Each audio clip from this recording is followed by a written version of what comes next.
Remember the Scorpion snowmobile? Well, lots of folks did at a reunion of Scorpion riders. Our man about the woods, Bill Shirk, was there. Coming up next, I'm the man about the woods, Bill Shirk, and today we're taking a look at one of Minnesota's classic winter pastimes, scorpions, of all things. Welcome back. You know, when the snowmobile boom first hit this part of the country, my first snowmobile ever was called a Scorpion.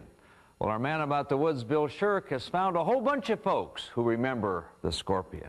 Thanks, Ron. Recently, we had a chance to be part of a first-of-its-kind event up in Crosby, Minnesota. Crosby's Serpent Lake Fishing Tournament might be big. Plenty of folks had their eyes on the other event just across the bay.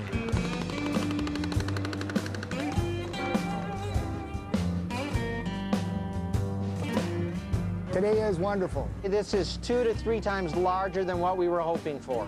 It's something you don't see every day. Where's your rig?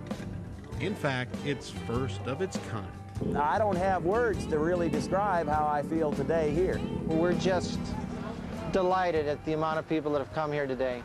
You see, Scorpion Snowmobiles called Crosby, Minnesota home for 25 years.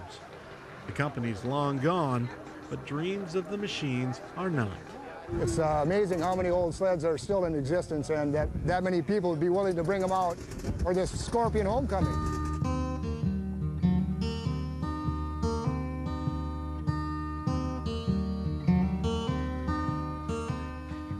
The Scorpion story started back in the 1950s with this guy, Glenn Gutzman.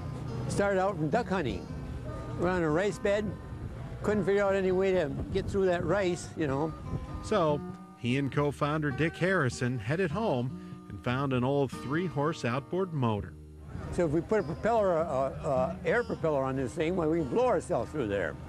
That was the start of Trail-a-Sled. The company refined the design and started selling machines. The air sled was one of the earlier attempts to really open up winter travel.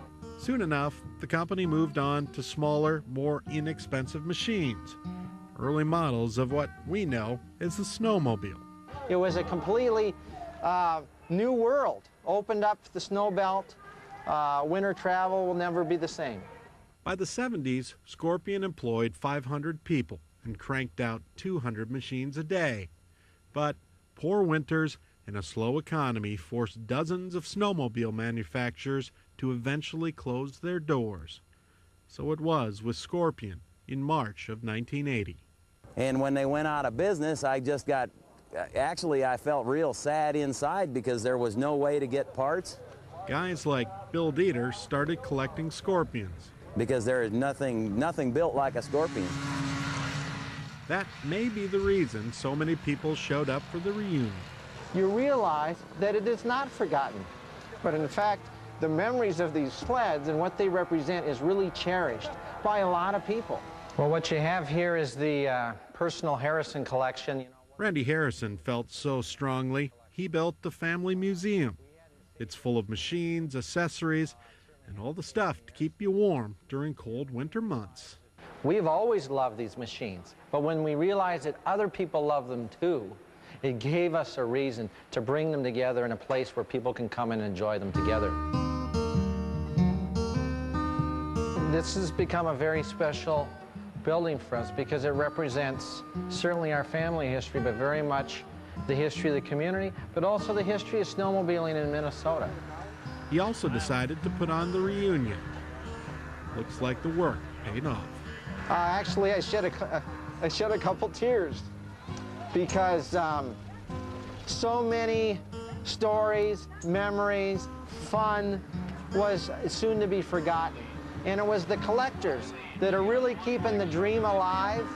It's a special thing. It's very special.